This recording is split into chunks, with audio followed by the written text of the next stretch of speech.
Bienvenidos chicos a la semana número 25. En este primer día trabajaremos el área de ciencia y tecnología.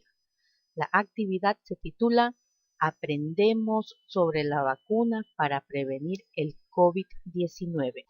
La meta a lograr será explicar que se han estandarizado una serie de criterios experimentales para producir vacunas, como es el caso de la que se necesita para evitar la enfermedad originada por el COVID-19. Seguramente ustedes, chicos, ya sabían que hay universidades en el Perú que están realizando experimentos para la elaboración de la vacuna contra el COVID-19. Asimismo, que el Perú será sede de experimentación de esta vacuna y que contará con la participación de miles de voluntarios que se someterán a la prueba de la vacuna elaborada en diferentes países y que se encuentra en la fase 3 de experimentación. ¿Saben cuál es el objetivo de tales pruebas? Teniendo en cuenta esto, empezamos con los procesos de ciencia. El primero es conocer el problema de investigación. Este problema puede ser planteado en forma de pregunta, que para hoy es: ¿cuáles son los procesos para la creación de las vacunas contra el COVID-19? Muy bien, frente a esta pregunta de investigación, ustedes deben plantear sus hipótesis, plantear sus posibles respuestas a la pregunta. Y ya saben que para plantear hipótesis, pues deben recordar lo que ya conocen. En este caso, revisen, recuerden la información de la semana pasada acerca de cómo elaboraron Jenner y Pasteur sus vacunas. Seguramente que ustedes recuerdan que Jenner, para crear la vacuna contra la viruela, utilizó el pus de la herida de una mujer enferma del virus vaccinia. La vaccinia era una viruela de las vacas, cuyo poder de infectar era muy inferior al de la viruela humana. Por otro lado, Pasteur, para crear la vacuna contra la rabia, utilizó gérmenes de la enfermedad que inyectaba a los perros. Para usarlos como vacuna, trabajó en el laboratorio para debilitar al germen que causaba la rabia. Muy bien, chicos, con esta información que ustedes ya conocen, pueden plantear la posible o las posibles respuestas a la pregunta: ¿cuáles son los procesos para crear una vacuna? Basados en lo que sabemos, en lo que acabamos de recordar acerca de las vacunas, razonemos con estas preguntas. 1. Las científicas y los científicos actuales saben cómo hicieron las vacunas Jenner y Pasteur. 2. ¿Utilizarán las científicas y los científicos lo que aprendieron de Jenner y Pasteur para crear las vacunas? ¿Qué piensan ustedes? Y ahora continúan con el plan de acción, es decir, tener claro qué haremos para investigar. En este caso será leer información sobre la vacuna del COVID-19, responder una serie de preguntas y también realizar un cuadro comparativo. Y para ejecutar el plan de acción está el proceso recojo de datos. Así que la ficha propuesta para hoy se titula La vacuna para prevenir el COVID-19. Aquí mencionaré algunos datos que ustedes encontrarán cuando lean la ficha completa. La vacuna para prevenir el COVID-19. Desde marzo del presente año, todos estamos expuestos a enfermarnos de COVID-19. Esta enfermedad afecta a un gran número de personas de todo el mundo, quienes, en muchos casos, se han contagiado simplemente por no seguir un conjunto de medidas relativamente fáciles de acatar. ¿Y cómo se transmite el COVID-19?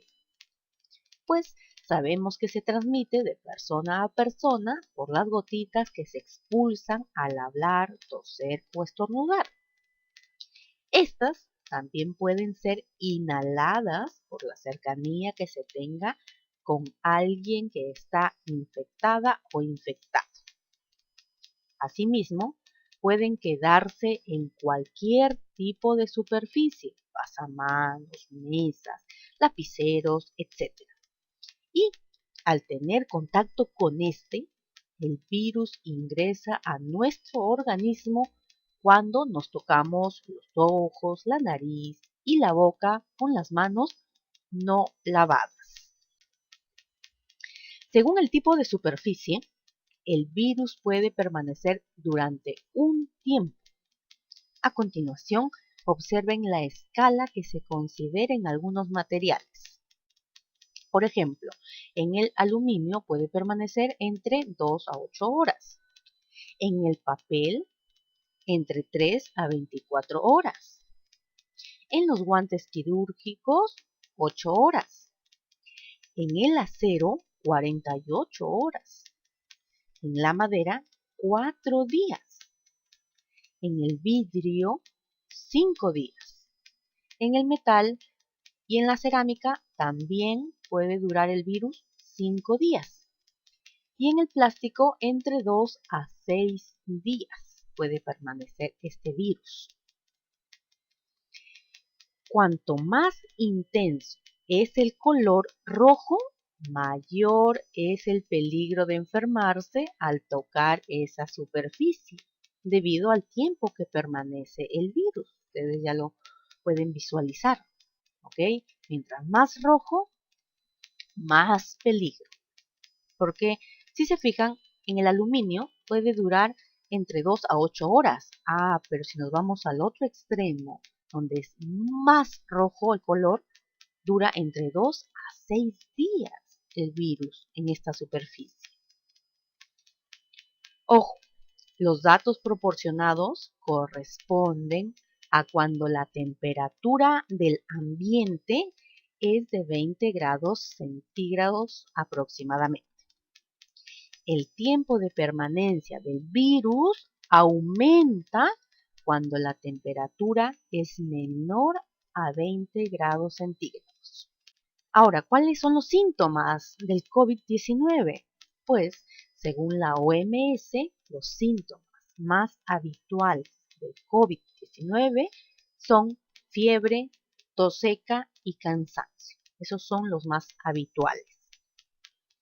Y otros síntomas menos frecuentes que afectan a algunos pacientes son dolores y molestias, congestión nasal, dolor de cabeza, conjuntivitis, dolor de garganta, diarrea, pérdida del gusto o el olfato, erupciones cutáneas y el cambio de coloración de los dedos de las manos o los pies.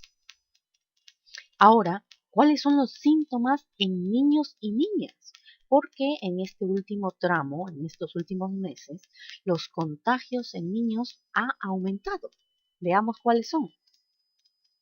Las niñas y los niños presentan síntomas distintos a los de los adultos y más graves, tales como inflamación en todo el cuerpo, denominado síndrome inflamatorio multisistémico, fiebre, dolor abdominal, vómitos o diarrea, dolor de cuello, erupciones en la piel, ojos rojos, cansancio, manos o pies hinchados, labios rojos, secos y agrietados.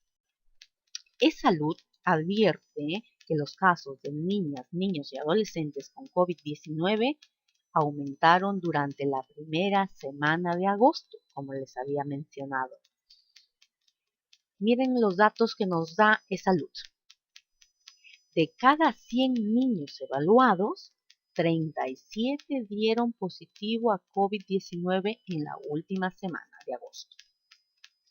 De cada 100 adolescentes evaluados, 34 dieron positivo a COVID-19. Así que es necesario reforzar el mensaje de aislamiento social y uso de mascarillas en este grupo de personas, niños y adolescentes. E-Salud exhorta a evitar reuniones familiares ante el incremento de contagiados. Este incremento es una clara manifestación de que no se están cumpliendo las restricciones sobre aislamiento y distanciamiento social, uso de mascarillas cuando se sale, entre otras recomendaciones. Hay que recordar que el tamaño de las gotículas de saliva es muy pequeño y una mascarilla simple de tela común no protege. Otra información que encontrarán es la vacuna en perspectiva.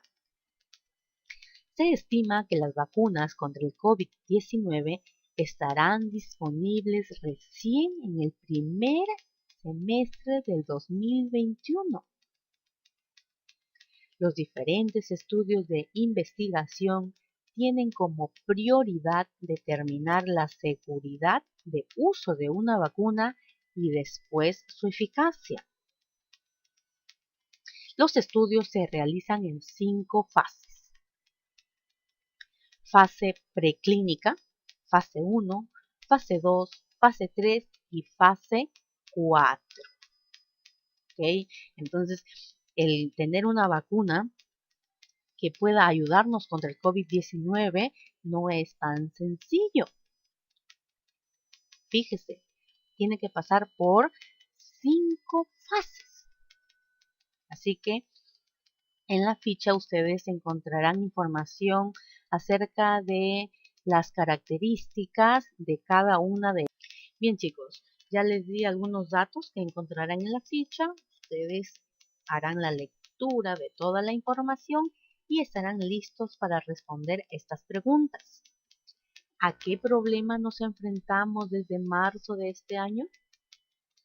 ¿Cómo se transmite la enfermedad del COVID-19? ¿Cuánto tiempo puede quedar el virus COVID-19 en una superficie, por ejemplo, en una silla de plástico o en un periódico? ¿Qué precauciones deberías tener si te sientas en una banca de madera de un puesto de comida? Tú, que eres una niña o un niño, ¿puedes contagiarte con la enfermedad del COVID-19? Y si te contagiaras con el COVID-19, ¿qué síntomas presentarías que pondrían en alerta a tus familiares? Además de las preguntas, se propone que ustedes realicen un breve resumen de las fases que comprende la experimentación de la vacuna, como la que se está probando para el COVID-19. Así que, para esto, completarán el siguiente cuadro comparativo. En este cuadro comparativo se considera diversos datos, por ejemplo, qué se experimenta, quiénes son los sujetos experimentales, animales, personas, qué se evalúa, a cuántos sujetos se puede incluir en el experimento y también si todos reciben o no la misma vacuna. ¿Ok? Y ahí ustedes van a ir comparando entre cada una de estas fases. Preclínica 1, 2, 3 y 4. Aquí un ejemplo de cómo ustedes van a ir comparando las características de cada una de las fases teniendo en cuenta los datos. El primero es qué se experimenta. Bien, recuerden utilizar esta información de la ficha informativa. En la fase preclínica se experimenta la eficacia y tolerancia en animales. ¿Okay? Se inicia todo el proceso utilizando a los animales. En la fase 1, ¿qué se experimenta? Se experimenta la seguridad y los efectos biológicos de la vacuna, incluida la capacidad para estar inmune frente a la enfermedad. En la fase 2, se experimenta la seguridad y la capacidad para inmunizar de la vacuna. También las dosis propuestas y el método a utilizar para administrar esta vacuna. En la fase 3 se experimenta la seguridad y la eficacia en la prevención de las enfermedades, ya de una manera un poquito más compleja. Y en la fase 4 se experimenta la efectividad de la vacuna, es decir, si funciona la vacuna en el mundo real. Muy bien, chicos, y así ya ustedes compararon en estas fases lo que va sucediendo. Luego continúan con el siguiente dato, que es quiénes son los sujetos experimentales. Con la información de la ficha ustedes podrán decirme o podrán en todo caso completar el cuadro comparativo. ¿Quiénes son los sujetos experimentales en la fase preclínica, en la fase 1, 2, 3 y 4? Y así con todos los datos van realizando la comparación. Y así llegamos al proceso estructuración del saber construido. Es decir, que ahora ustedes ya están en condiciones de escribir algo más sobre la pregunta de investigación. Recuerden que era ¿cuáles son los procesos para la creación de las vacunas contra el COVID-19? Ustedes en el inicio plantearon sus hipótesis, sus posibles respuestas. Entonces, en este momento es para ver qué tan lejos o cerca estuvieron de la respuesta correspondiente a esta pregunta. Luego de responder a la pregunta de investigación, también pueden responder esta pregunta acerca de la confiabilidad de la información. Es decir, ¿el material que han leído hoy es confiable o no? ¿Por qué? Para ayudarse a responder esta pregunta, pueden recordar las características de todo texto confiable o también utilizar los criterios de este esquema, que se refiere básicamente a la fuente de la información, a la identificación del autor y a su información. Al terminar la actividad, chicos, ¿qué ideas importantes esperamos que hayan aprendido? Pues, número 1, la enfermedad del COVID-19 es nueva y contrario a lo que se creía cuando recién comenzó la pandemia, afecta también a los jóvenes, a las niñas y los niños. ¿Sí? Tengan en cuenta que en el inicio de toda esta pandemia se pensaba que solamente afectaba a las personas mayores, pero ya ahora sabemos que no es así. Y 2, las vacunas pasan por varias fases de experimentación que comprenden las pruebas en animales, en un grupo pequeño de personas, en un grupo grande de personas, en una cantidad muy grande de personas voluntarias en diferentes países del mundo, quienes son divididas en dos grupos. Uno que recibe la vacuna y otro que recibe un placebo. Finalmente, se aplica la vacuna aprobada en el mundo real. Esta información ustedes se van a dar cuenta cuando completen su cuadro comparativo. En familia, como siempre, se recomienda que se reúnan y compartan lo aprendido. Ustedes seleccionen la información que quieren transmitir